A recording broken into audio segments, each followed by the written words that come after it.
നവകേരള സദസ്സിന്റെ സമാപന സമ്മേളനം നടക്കുന്ന വട്ടിയൂർക്കാവിലെ വേദിയിലേക്ക് മുഖ്യമന്ത്രി എത്തിയത് റൂട്ട് മാറ്റി. KPCC ഓഫീസിന് സമീപത്ത് പ്രതിഷേധക്കാർ ഉണ്ടെന്ന സൂചനയെ തുടർന്നാണ് വഴി മാറിയത്.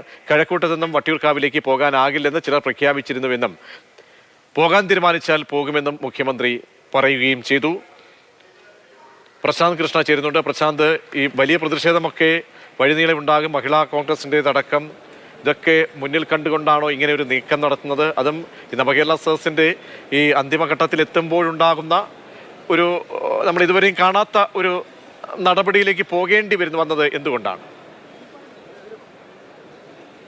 കഴക്കൂട്ടത്തെ നവകേരള സദസ്സിൽ നിന്ന് വട്ടിയൂർക്കാവിലെ നവകേരള സദസ്സിലേക്ക് മുഖ്യമന്ത്രിക്കും സംഘത്തിനും എത്താൻ കഴിയില്ല എന്ന തരത്തിൽ, അതായത് പ്രതിഷേധങ്ങൾ ഉണ്ടാകും എന്നത് മനസ്സിലാക്കിയാണ് റൂട്ട് മാറ്റിയത്.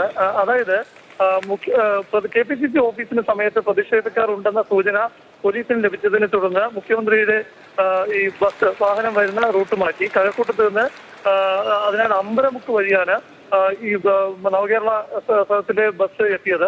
കഴക്കൂട്ടത്തെ നവകേരള സദസ്സിൽ നിന്ന് വട്ടിയൂർക്കാവിലെ സമാപന സമ്മേളന വേദിയിൽ അതിനാൽ തന്നെ വഴി മാറ്റാനുള്ള തീരുമാനം വളരെ പോലീസിന്റെ നിർദ്ദേശപ്രകാരം എടുത്തതാണ്. കരിങ്കൊടി പ്രതിഷേധം വഴിനീളെ ഉണ്ടാകും എന്നത് കണക്കിലെടുത്താണ് ഈ നീക്കം നടത്തിയത്.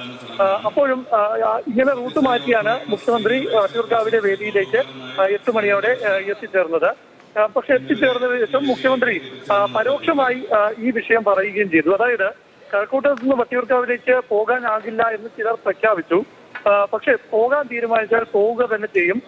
സദസ്സിൽ എത്താൻ അതായത് എത്തുക തന്നെ ചെയ്തു എന്നതാണ് ഇതിലൂടെ പറഞ്ഞത്.